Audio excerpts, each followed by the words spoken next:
To the foot fetish guy, let's never meet again. Let me start off by saying I know how terribly dumb and naive I was for letting myself get into this situation. Hell, sometimes I even laugh at how preposterous this whole thing was, and you can too. It is kinda funny at parts.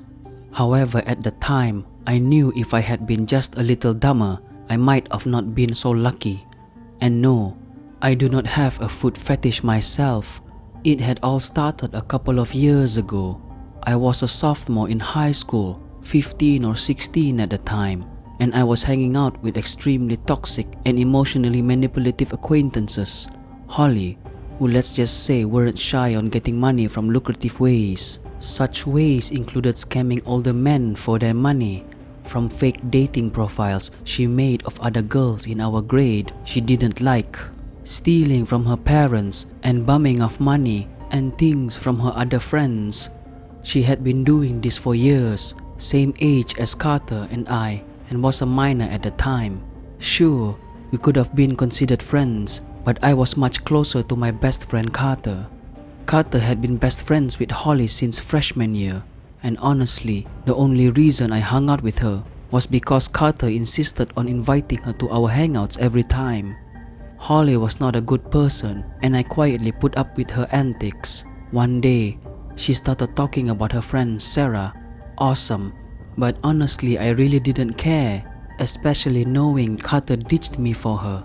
I wasn't really paying attention to the story until Holly asked me if I wanted to sell my socks for money. What the fuck? She smiles and proceeds to tell me how they found the super senior who bought knee-high socks for $90. All Sarah did was have to wear them outside for an entire day. Yeah, the freak liked them sweaty, I guess. The only thing was the super senior insisted on meeting in person only. Holly laughed, telling me it was a little weird. Okay, red flag number 1. Holly never really thought things were weird unless they were really fucking weird. Then she proceeds to tell me that this super senior, honestly, I never got his name so I'll just call him Kyle, was trying to get her in his house the entire time, but finally gave up and they left. You're probably thinking, what the hell? Who would be dumb enough to try to wrangle money from this freak? Me. I'm the idiot. All I really heard was $90 for a pair of old worn socks. I was in. Being the amazing friends they were, Holly and Carter just laughed and informed me that I would have to do it on my own since they had better things to do, whatever that meant. They gave me his Instagram handle and wished me luck. Well, we had a problem right off the bat. You see, I had totaled my car just around a month before and had no vehicle of my own. American and small town, so it was hard to get around without a car. Well, being the dumbass that I was and still am, I decided, hey, let's just take my mom's car. Huge mistake. So I start messaging this Kyle on Instagram, explaining my situation and how I got in contact with him. I can't remember most of the conversation, but I can remember the guy being really insistent on meeting at his apartment complex. Red flag number 2. Although I'm very stupid and naive at times, at least I had common sense. I brushed it off and suggested other local areas, Starbucks parking lot, local park, etc. But this guy wasn't backing down. Finally, after much convincing, I get Kyle to agree to meet in a nearby park right by his house. Red flag number 3. So I convinced my mom to allow me to drive her car and I meet up with Kyle at the park. It's mostly deserted, but it's by a busy street, so I don't feel too uncomfortable. That's when I met Kyle. He was a huge, fat, sweaty guy with a beard who reeked to high hell. Think neck bread. My guy was at least 19, but looked like he could be pushing mid-20s. That's when I knew I made a mistake, but there was no way I was going to say no to $90. I awkwardly greeted him and formal pleasantries were exchanged. I don't remember much of the weird-ass conversation other than a couple of highlights. Number 1, the dude brought fucking rope. Turns out he was into bounding feet as well, and I was super creeped out. Dude then starts to tie my feet together after I mumble the weak agreement. All I remember is staring at the sun, wishing I would die right there and then. Number 2. This guy had the guts to call my feet ugly while rubbing and massaging them. That kinda hurt, not going to lie. Number 3. Dude was insistent, almost straight up begging on showing me his knife collection back at home, and he would pay me extra to come with him. Yeah, no, wasn't going to happen. I knew what that meant, and my virgin ass wanted no part in that. Highlights continued. Number 4. Dude straight up sniffed my socks after I gave them to him. No shame whatsoever. Told me he liked the vinegar smell. Yeah, turns out the socks used to belong to my now deceased grandfather. I had just grabbed a random knee-high pair from my sock drawer. Number 5. After refusing Kyle multiple times to come back to his house, he only gave me 1/3 of the price we agreed on, since I refused to come home with him. Whatever, I was disgusted and disturbed to high hell anyways and wanted to get out of there. After returning home and getting my ass chewed out by my mom, I told her the truth after she asked me why I took her car, and I promptly blocked the guy and called my friends to tell them about the experience. Much to my surprise, Holly informed me about something she forgot to tell me about. Apparently, the guy had made several threats of shooting up his high school's graduation and very well known to the local police. Although I thought this was over and done with my junior year of high school, I received threatening and grotesque phone calls in which I reported to the police. Carter and Holly were also called and threatened. While mine were more of a sexual nature, theirs involved being called extremely specific slurs. Holly was black and Carter was gay, and he even recited Holly's address. Although I never found out who did them, and there was a good chance Holly could have orchestrated the whole thing herself, I can't help but wonder if Kyle was behind them. So to the foot fetish guy who tried to get a minor to come back to his apartment and look at his knife collection, let's not meet ever again. TLDR. Neckbeard looking super senior guy buys a pair of socks from me who said he was a minor at the time, but he clearly wasn't. Begs for me to see his knife collection at his house and pays me 1/3 of what we agreed upon after I refused. Turns out this guy was well known to the local police and threatened to shoot up his graduation several times. Let's not meet again, wherever you are. Edit. Found out our old exchanges on Instagram for verification, and wow, he was way more persistent than what I remember and creepier. Apparently he also even gave me his phone number. Glad I just made up an excuse right after the interaction.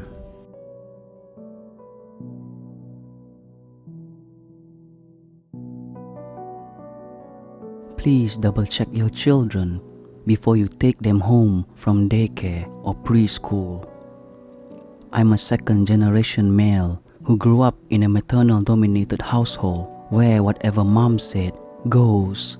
She wasn't mean-spirited or anything, it was just that my dad was very passive in nature.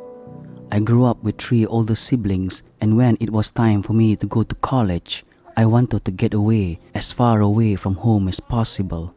I got an engineering scholarship at the Baptist Bible University in the middle of nowhere in Wisconsin.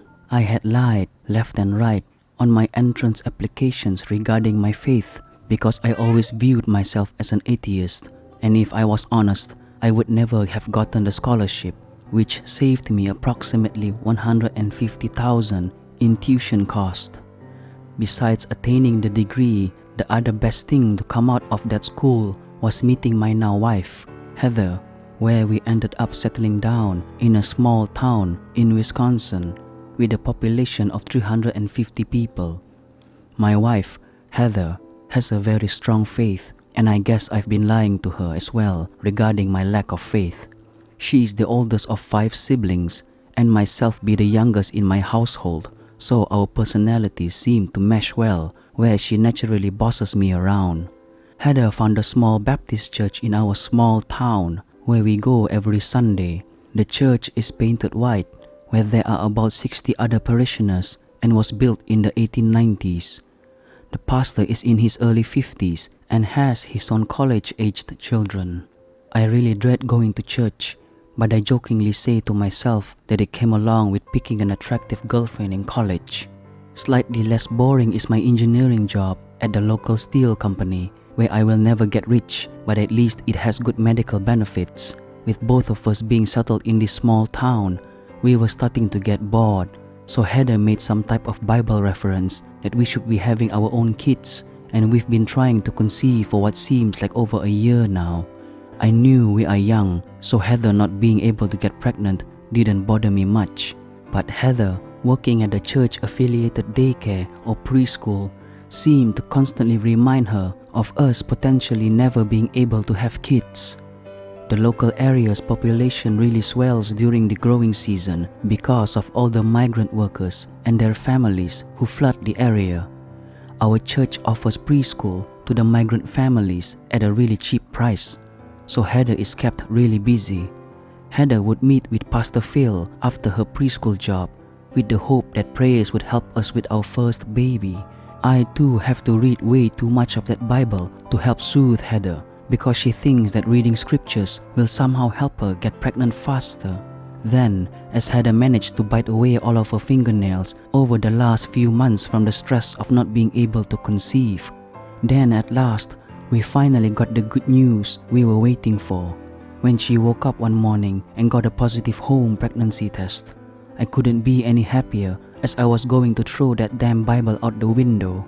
Heather continued working at the preschool and was even helping Pastor Phil at the church when I had to work later than usual at the steel company.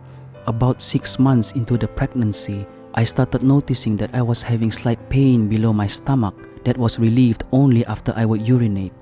I contributed my symptoms to the pregnancy and how I heard that new fathers often gain 50 pounds from the stress of having their first kid. So I just basically ignored the symptoms. After 9 months and 1 week, Heather finally went into labor, and we were both pleasantly surprised that we had a girl, which we named Grace. After 2 days at the hospital, we took her home to our 1-level, 2-bedroom ranch home. We had the crib and everything else we needed all ready for the baby. Heather continued to work at the preschool and brought our baby, Grace, as well. After 3 months, everything was going well, where Grace was healthy and Heather was happy, but I still had the persistent issue of the slight pain that was relieved only after urinating. So I decided to go to the urologist, where I discovered that I had a form of benign prostatic hyperplasia, or BPH, where a slew of tests were done, and the urologist said I had non-functional tests that produced 0 sperm. My first response to the urologist was, "You know I have a daughter." The urologist responded, "You have a congenital condition, meaning since birth you were never going to be able to have children because of your non-functional testes." I was number 12 out of 30 patients this doctor was probably going to see today, so he gave me the half-hearted, "If there's anything I could do for you, please let the nurse know." I walked out of the doctor's office a completely defeated person because I had built up such a strong bond with Grace. I drove to a field and called my father, who said he was aware of my issue and they used to sneak me testosterone hormones as a kid because my parents never wanted me to feel weird about myself. "What about Grace?" I said to my dad. "We are so happy that you were able to pull off that miracle," my dad replied. My father doesn't have it in him to hurt a fly, but I wasn't that naive.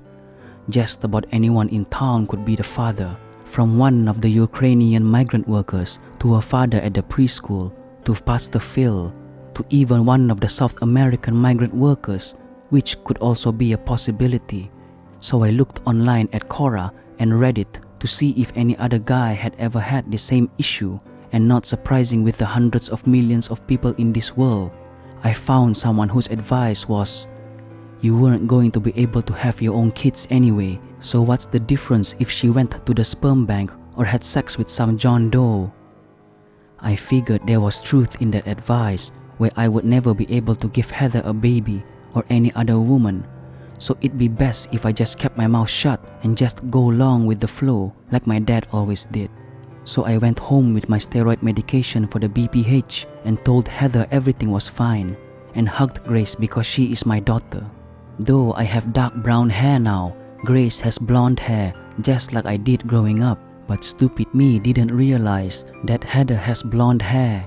However, I never had a reason to doubt that she wasn't my daughter. Regardless, I had to accept that she wasn't mine biologically and move on. I quickly snapped out of my funk and was just happy to have a family. A few days later, I was starting to feel nauseated pretty much every day and all day long. I called the urologist and he said it wasn't from the BPH and was probably stress related.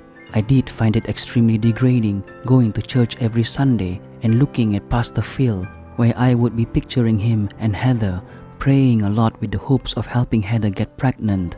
It just seemed like the nausea was making my everyday decision making more and more difficult, to the point where I got reprimanded at work for poor work performance. Then, when Grace was about 27 weeks old, Heather called and asked me to pick up Grace from the preschool because Grace wasn't feeling well. I was still feeling nauseous myself, but it was the preschool's policy that sick kids had to leave, so I went ahead and picked Grace up. I got to the preschool and exchanged pleasantries with Heather. Then I carried Grace to the car and strapped her into the car seat. About 2 minutes into the drive, I looked in the rearview mirror at Grace, and for some reason, she just looked off. She still had blonde hair, but even her hair seemed brighter than usual, and her facial features were just off.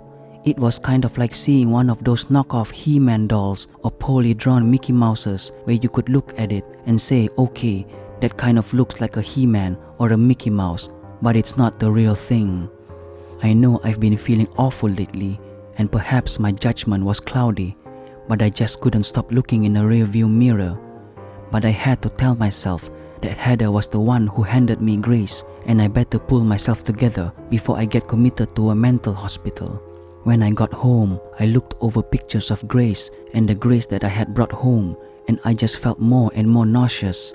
It's difficult because babies' appearances change week to week, and I feel like complete crap for thinking this way, but half of my brain was saying, this is not your baby, and the other half was saying, she has blonde hair as she did when she was born, and Heather handed her to you, so why wouldn't this be your daughter?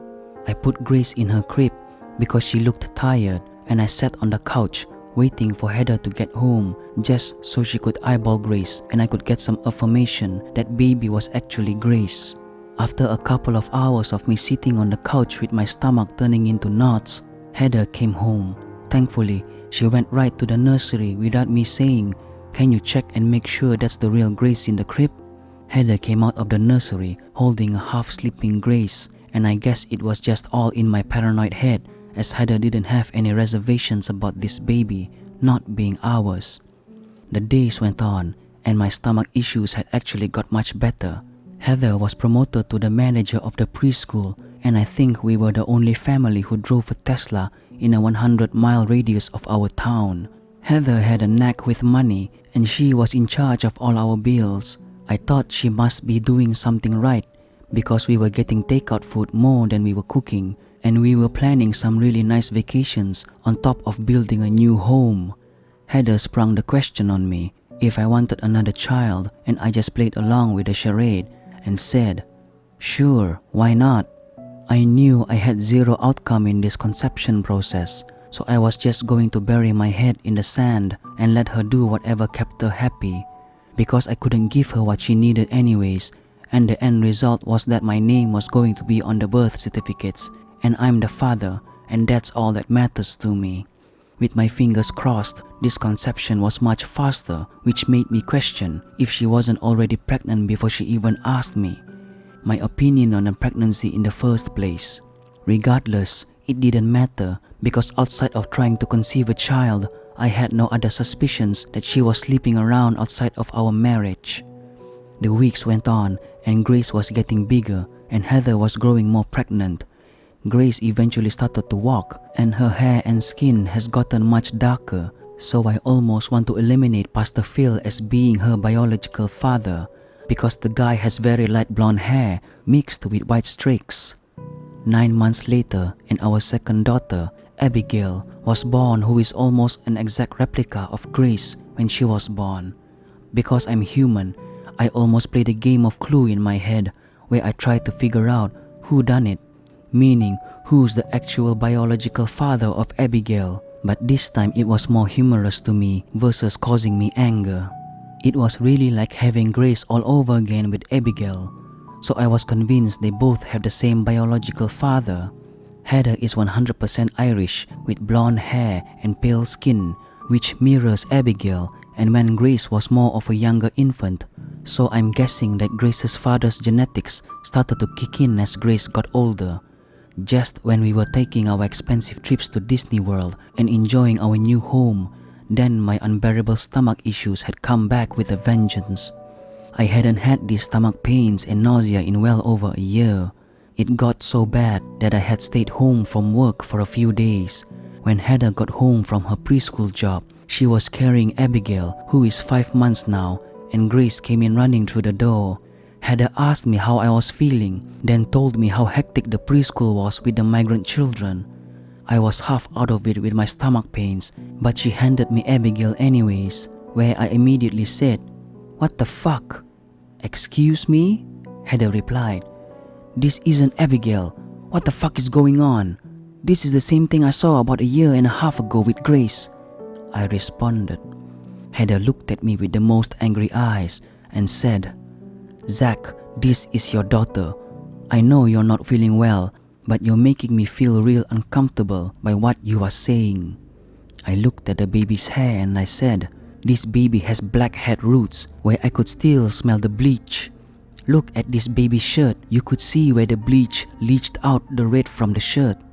Even though my stomach was hurting, my adrenaline was rushing, and I pulled up her shirt and I said, "Heather, this baby doesn't even have a birthmark on her back like Abigail did."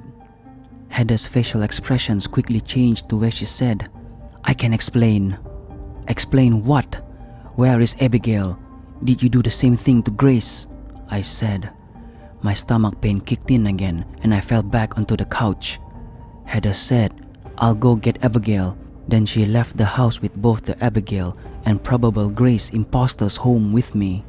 I immediately called 911 and I really didn't know what to tell the dispatcher, especially because I was in so much pain. But I reiterated for them to go to the preschool because something horrible might have happened to Abigail, and I told them about Grace as well. I was in so much pain that I actually passed out on the couch. Fortunately, the police came to my house because of the 2 young kids, and I was brought to the emergency department.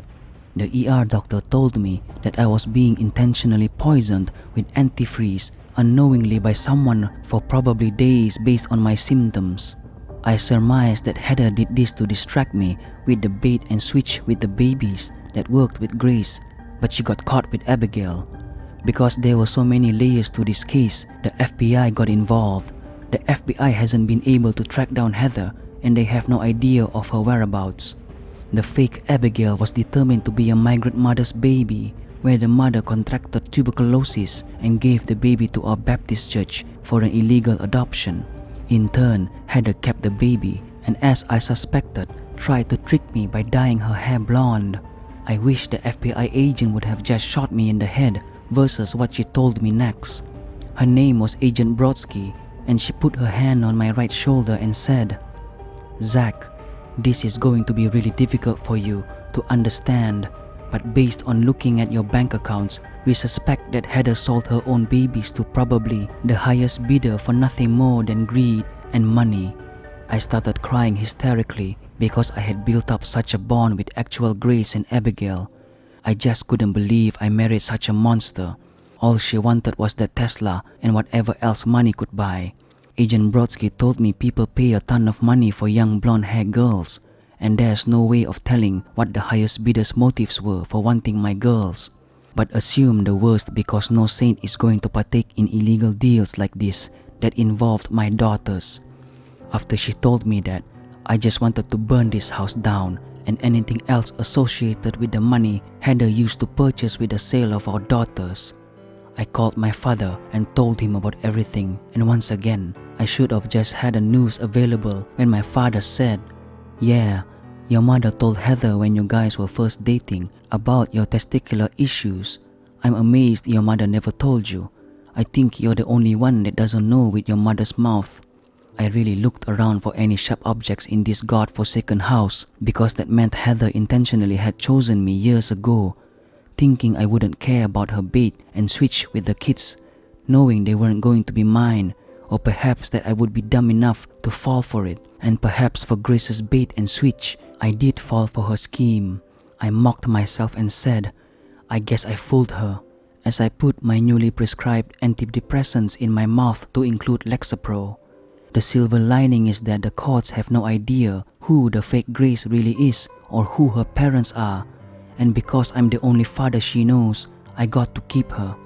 I offered to keep the fake Abigail as well, but that's probably not going to happen, and she will likely be returned to Guatemala. I spend my days now searching for the real Grace and Abigail.